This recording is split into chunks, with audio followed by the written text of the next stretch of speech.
Hey gang, so we are going to continue our discussion of physical development across the lifespan.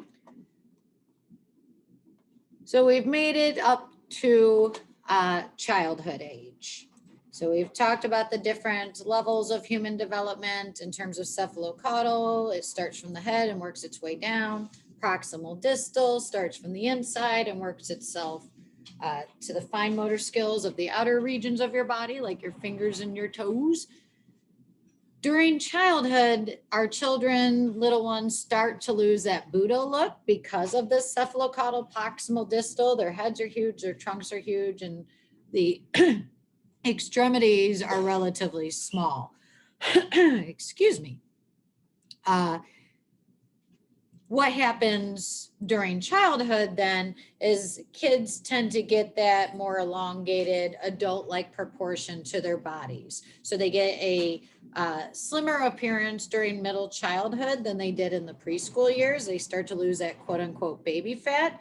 Their heads get a more proportional approximation to adult head body proportions at this point. As you can see with my daughter Gracie, at about middle childhood, so 8-ish, 7, 8-ish, definitely starts to elongate and lose that Buddha baby look. So again, everything we do in psych has to do with nature, nurture. Obviously, there's factors of your body growth that are influenced by your heredity, but environment, your nutrition, etc., affects how that heredity or genetic mapping will be influenced. So it goes preschool aged, childhood, then we hit adolescence. So many psychologists once believed that our traits were set during childhood. Now, today, psychologists believe that development is a lifelong process. We never stop this process of growth and development. So adolescence is defined as that period between childhood and adulthood. How is it marked? How do we know that you've made it? Da-da-da-da-da. Puberty is that period of sexual maturation during which a person becomes capable of reproducing. Just because they can, obviously, doesn't mean they should, but biologically speaking, that's when the reproductive organs start the process of sexual maturation. So, and you guys know this, adolescence begins with puberty, which again is that sexual maturation. Puberty occurs earlier in females, approximately 11 years old, than does males, which is approximately 13 years old. Thus, height in females also increases before males. So if you think of those fairly awkward junior high dances where the girls are towering over the boys, that's why, because at this time we start to develop what are primary and secondary sex characteristics. So the primary sexual characteristics are those body structures that make reproduction possible.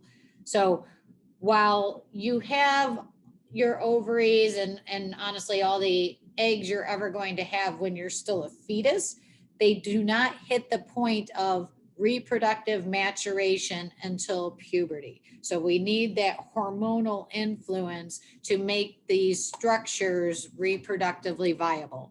So with primary sex characteristics, we're talking testes in males, obviously the penis development.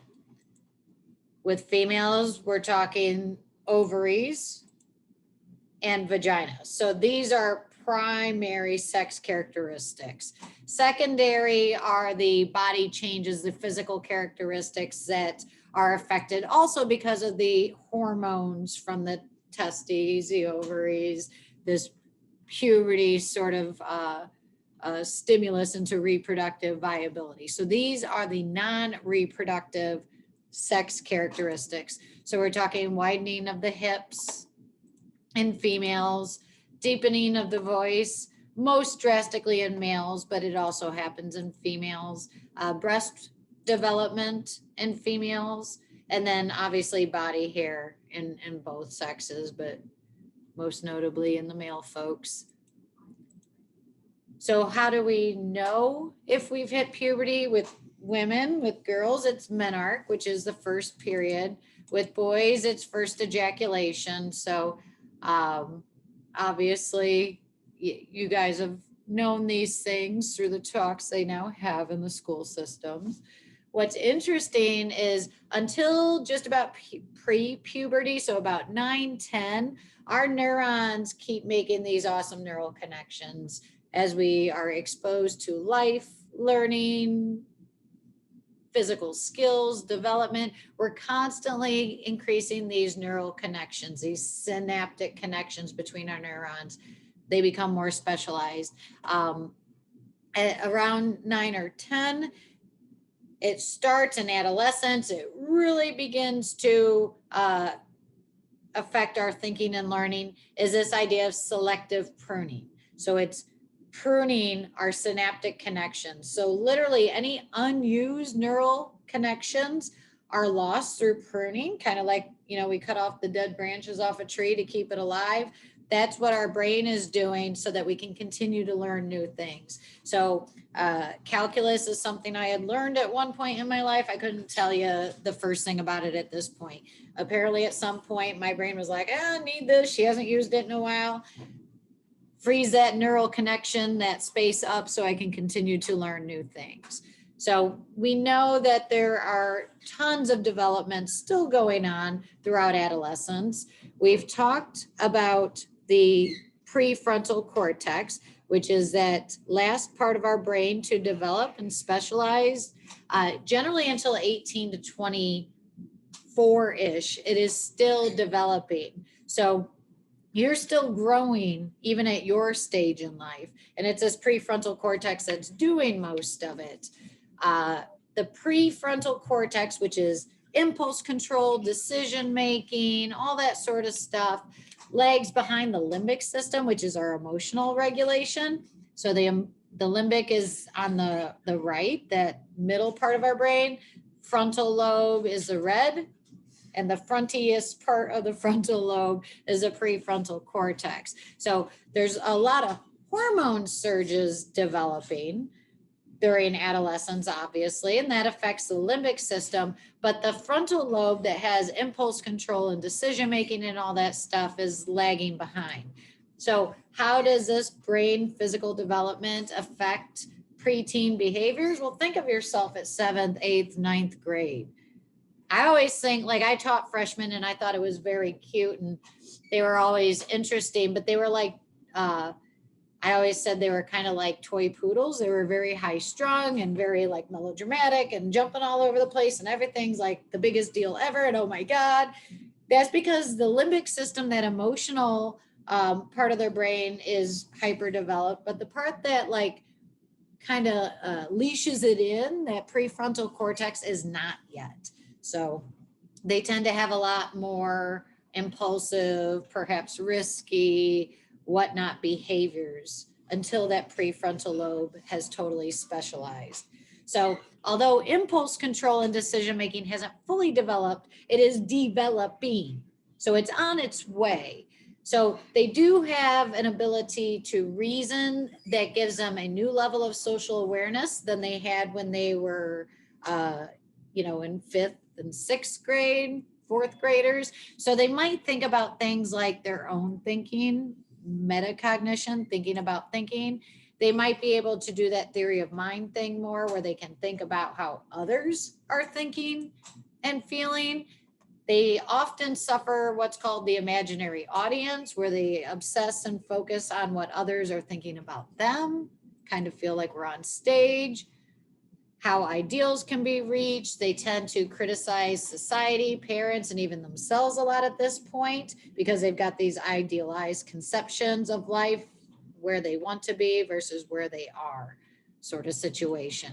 So they're on their way to developing that prefrontal cortex. They're just not done yet. So there's a lot of major, obviously, physical changes that occur during adolescence. Again, you know it. If you look back at yourself in seventh, eighth, and ninth grade, there's a lot of change that occurs physically, neurologically, your brain, which affects obviously your behaviors and thoughts. So we transition from infertility to fertility. We mature sexually. It's a sexual maturation process.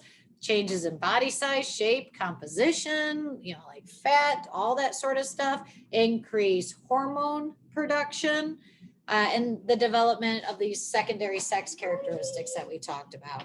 And there is a maturational deviance. Like we talk about the law of averages with human development.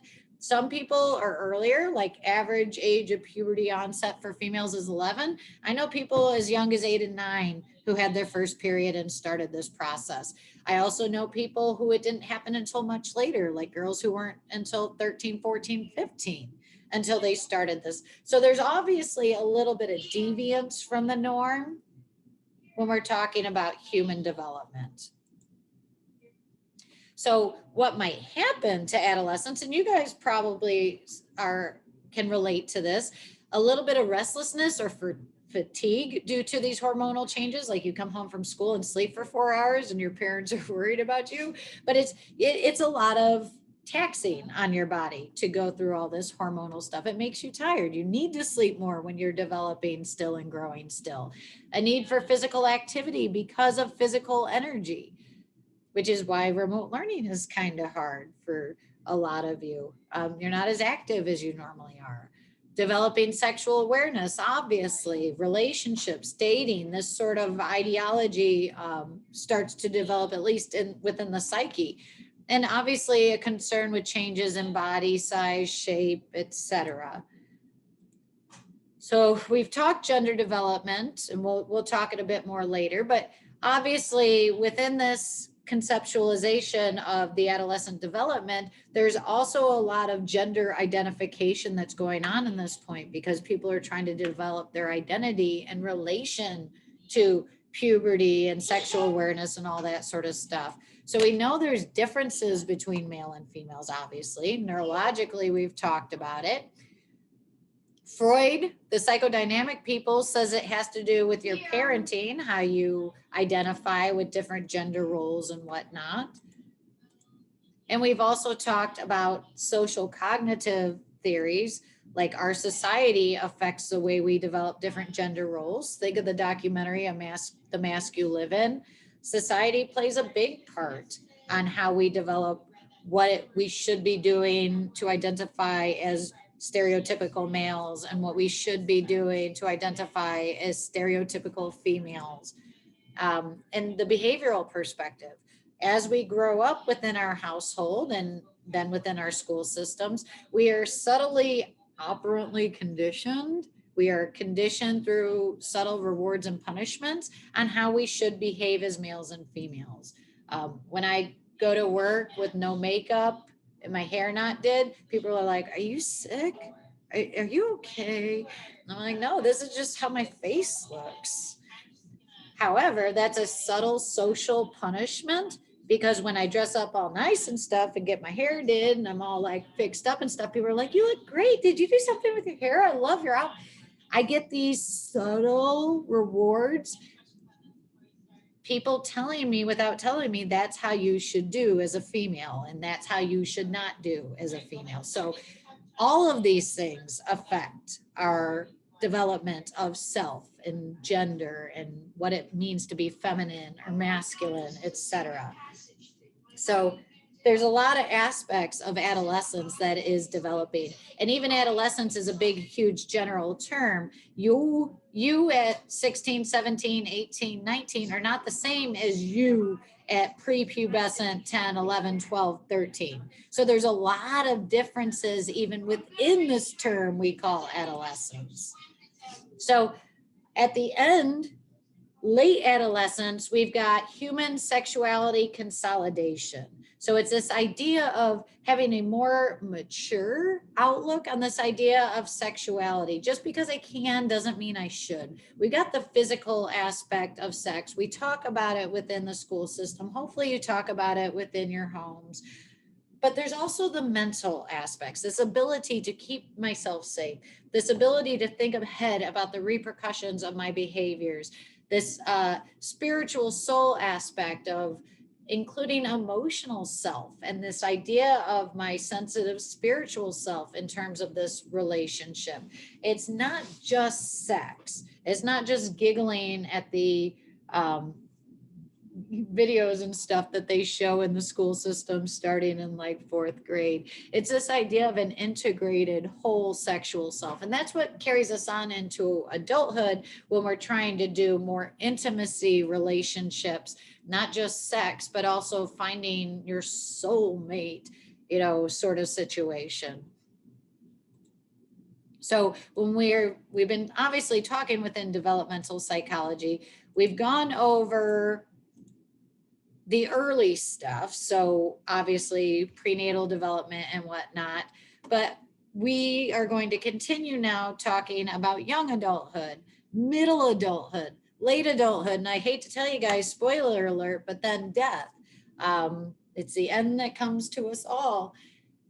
Within our culture, we're not super comfortable talking about it for a myriad of different reasons, but we're going to continue on into adulthood now, hopefully.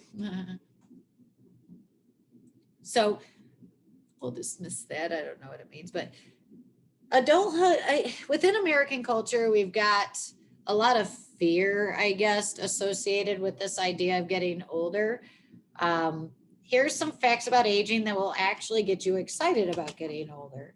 One, you tend to be more happy than you used to be. People in self-report surveys said that they were happiest in their early youth, like childhood, and then again in like their 70s. Why? Probably because of stress, not trying to like work on your marriage and kids and jobs.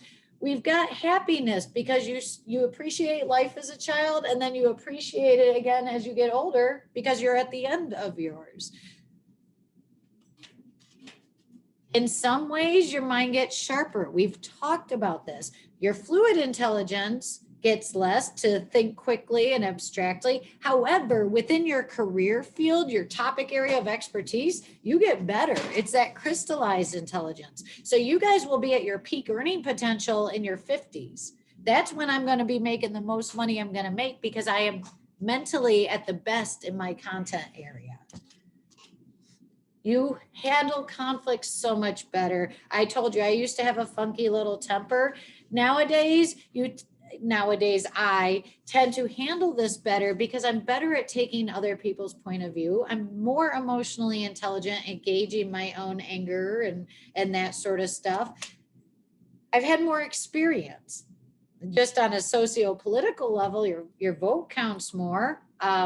Politicians like to formulate a lot of platforms and whatnot to the older crowd because the older crowd votes more. So if, as a younger person, if you want your vote to count more, vote more.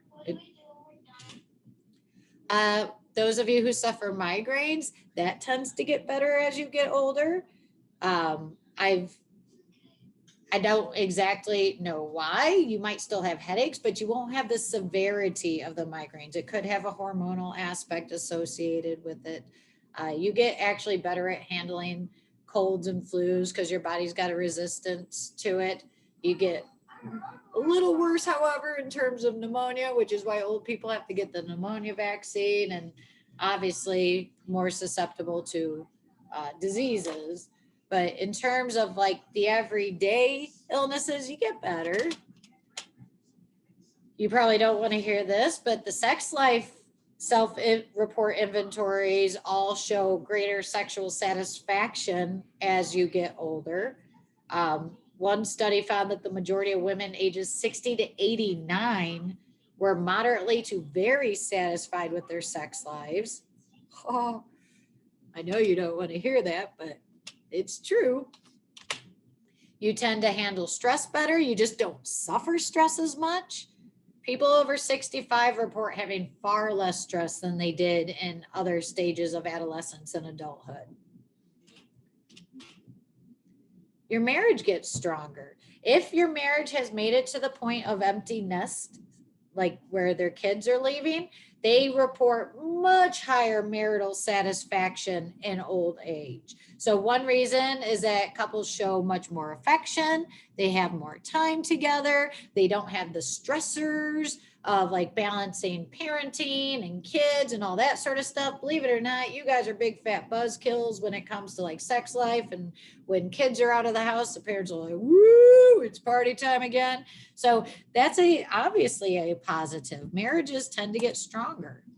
You'll like your job more. Why? Because you're probably the one in charge. You're not dealing with this upward mobility thing, and you are at the peak earning potential. So we said there's different points of adolescence. There's different points of adulthood too.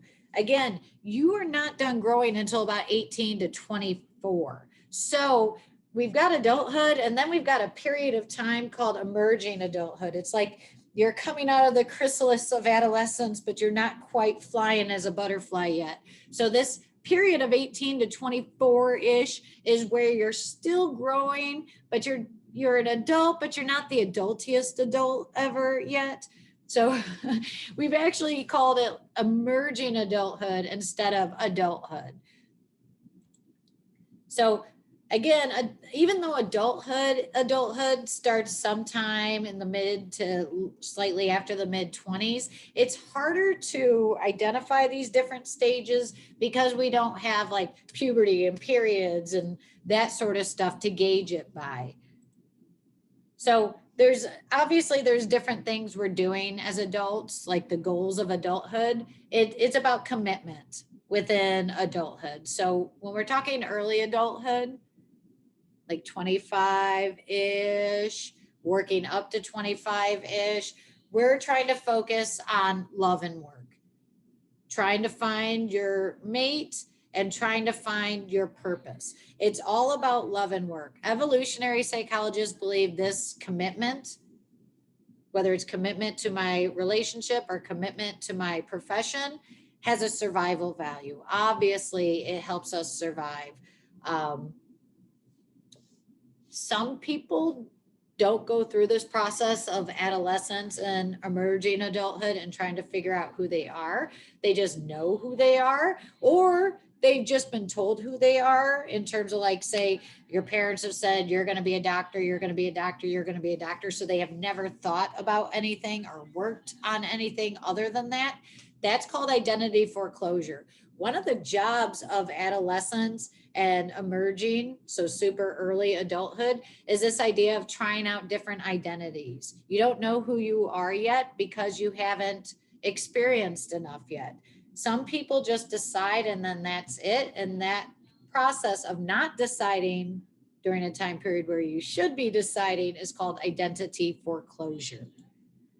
So adulthood, when we're talking physical, all physical abilities peak by mid-20s. Like you are at the best you're ever going to be. Check out those photoshopping skills. I am amazing. And then after late 20s, it all goes downhill. For me, it was 27. I noted a big difference in my ability to hang out with my friends super late and bounce back and go to work the next day and sleep on a floor and wake up and be fine and not hurt just from like sleeping. After 27, for me, it was a pretty downward slope. So into middle adulthood, your muscle strength, reaction time, sensory abilities, so sense of smell, sight, hearing, cardiac output, it begins to decline.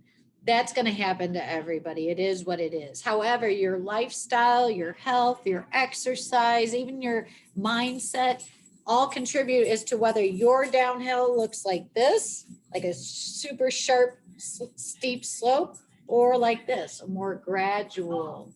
So obviously it's nature, but nurture plays a huge part in it as well. So after 70, hearing, depth perception, and the sense of smell diminish a lot, as do muscle strength, reaction time, stamina.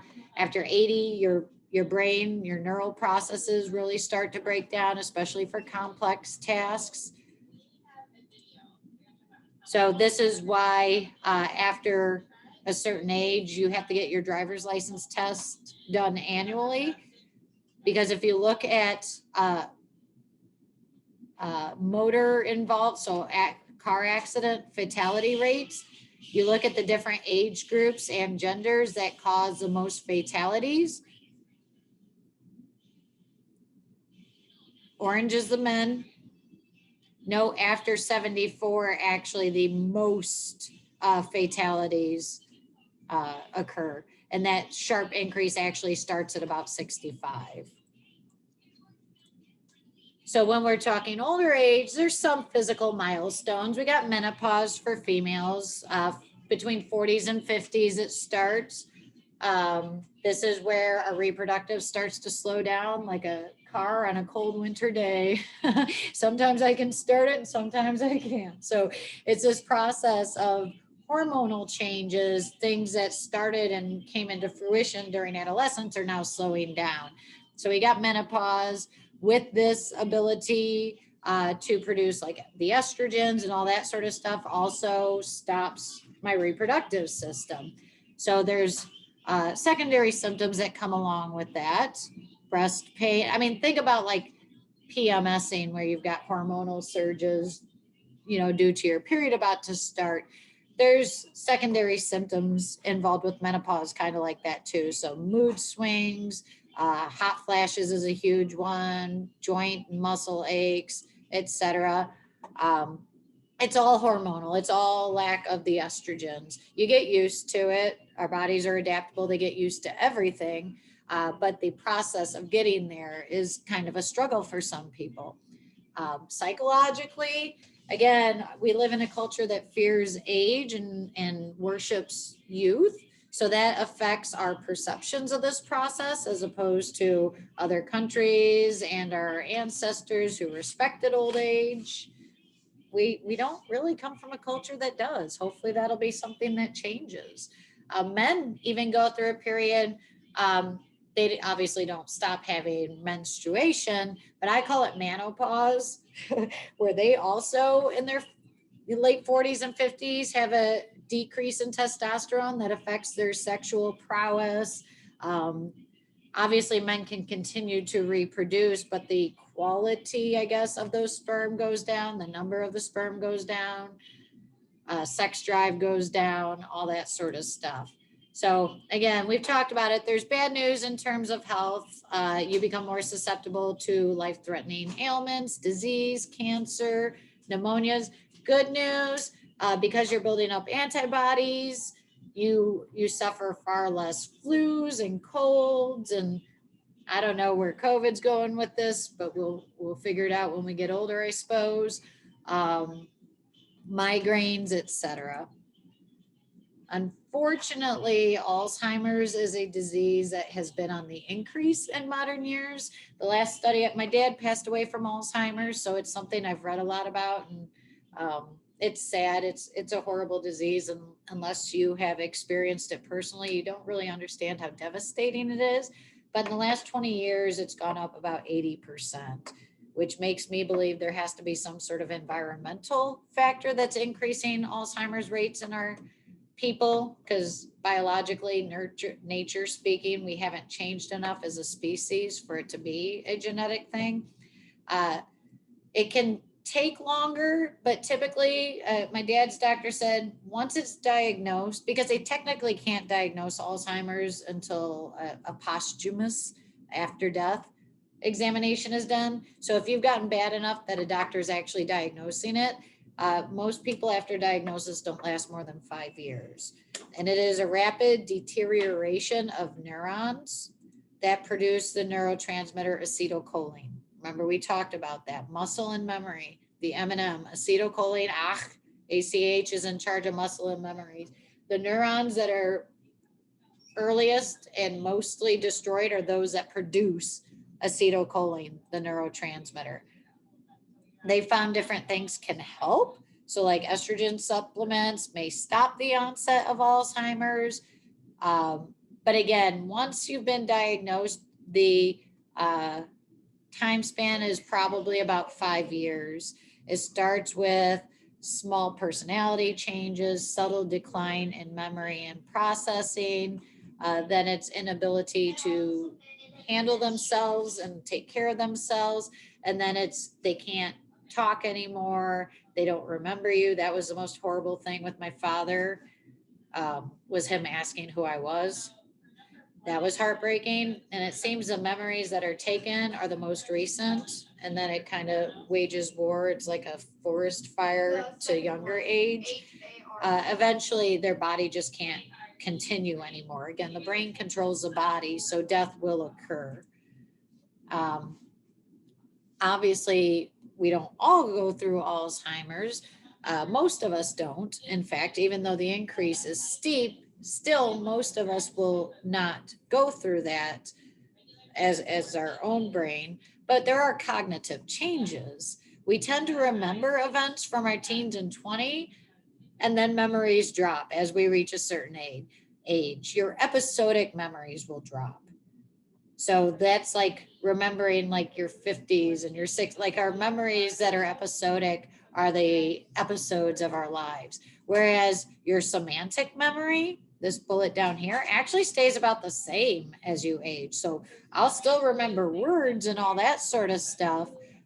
It's not until if you look at this little diagram, the triangles or the semantic memories, it's not actually until you get until 85 that our ability to word and remember those semantic like meaning memories starts to drop.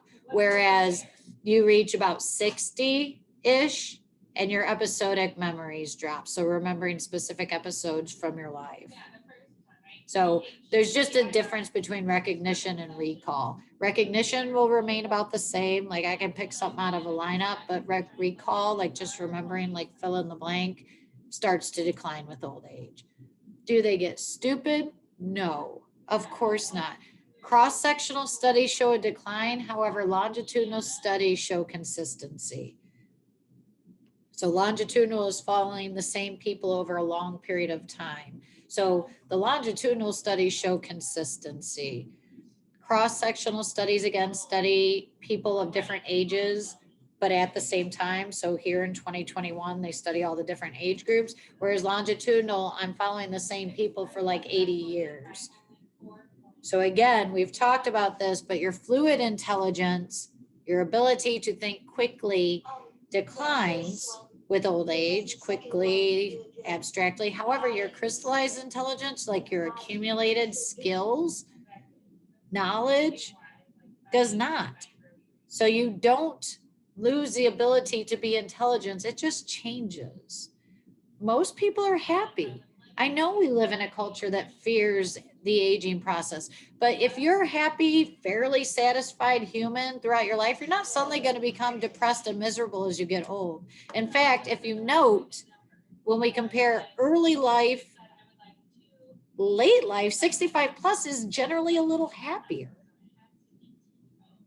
So you're not suddenly going to get sad. There's a lot of factors that play into whether or not we'll be one of those successfully aging people. And again, we do it by looking at life psychology through the biopsychosocial lens.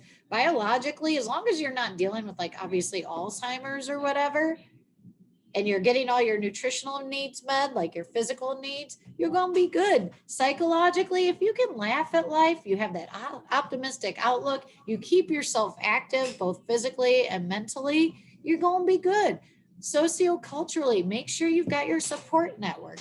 All this stuff kind of sounds like what we were talking about when we talked about stress and coping, right? So there's a lot of factors that play into it. And luckily, you have a control over a lot of those. So again, adulthood, we've got different stages. We've got, we've got early adulthood, middle adulthood, and then late adulthood. So life expectancy keeps increasing. On average, it's about 75. However, women live longer than men. So that's an average based on a women's more like 77, 78, and men's more like 72, 73. So women outlive men by about 4 years. This doesn't mean that women are better or men make stupid decisions or anything like that. Genetically speaking, women have always outlived men. Men are conceived more than women, 126 to 100. But then by the time birth comes around, it's only a slight more boys are born than girls. That drops to 105 to 100. So a majority of those miscarriages are men, are boy babies. In other words, men die easier, and it has nothing to do with anything being weaker or lesser, or women being stronger or more. It's genetic. Women have XX, men have XY. So if there's a fragility or something wrong on one of the X chromosomes for women, we've got a whole nother copy. Men, they're more fragile because of their XY makeup. They don't have a backup. So there's some interesting psychological factors that have to do with death and dying. In marriages that expand over 25 years, when one of the couple dies, the other statistically doesn't last too much longer. I think that's sad, but also sweet and romantic in a way. There's also what's called death deferral theory, where people are like, I'm not going to die right now, I got too much going on. So the death deferral theory indicates that people are less likely to die on Christmas, before birthdays, or around the change of a century than they are after these milestones. Oftentimes they'll wait until after. It's interesting. You've actually heard about this in terms of probably like some people wait until everybody's had a chance to say goodbye. That's death deferral theory. So again, there's a lot of normal ranges of grief that you go through with the loss of a loved one, or even the loss of a relationship. Grief is definitely more severe when it's unexpected and when the person is young. When a person has had a chance to live their life fully and with integrity, and they can look back and see life as meaningful and worthwhile, although it's sad, the grief isn't as horrible. And again, there's a cultural basis to this as well. Different cultures have different visions and views and perspectives on death. In America, we're just very scared of it. We don't let our kids go to funerals. We try to like totally shelter them from this very normal, going to happen to all of us point of life. Kids are actually generally psychologically really adaptable to the idea of death. It is us who socializes them to not be through our perceived fear of death. But there was a researcher named Elizabeth Kubler-Ross who studied the stages of death and grief and came up with what she called her 5 stages. Now, this study is not super valid in terms of its universality, studying different cultures. This isn't what everybody goes through. However, it is interesting to learn about, and you do see yourself at different points in this process at different times. Denial. It's not even just like, I don't want to believe it, although you go through that as well. But like, for my dad's been dead now for 11 years. He died just a month before my son was born, actually. For a long time, I had a hard time past tensing him.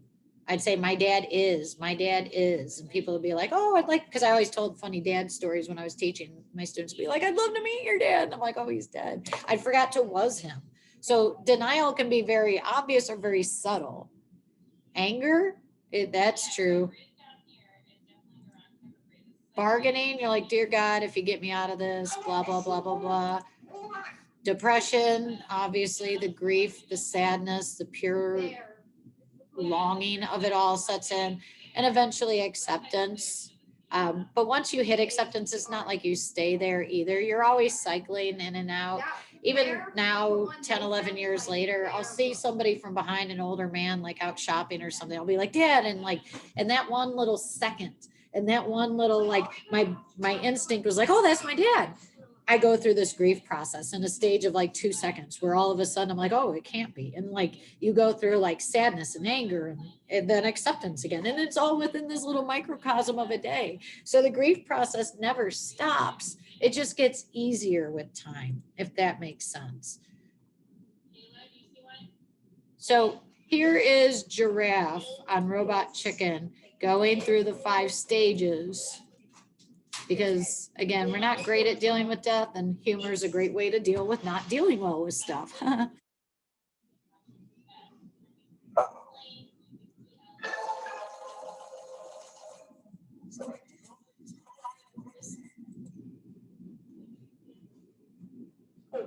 Actually, let me make sure I didn't have it optimized. See, sometimes I am smart. Okay.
Poor giraffe.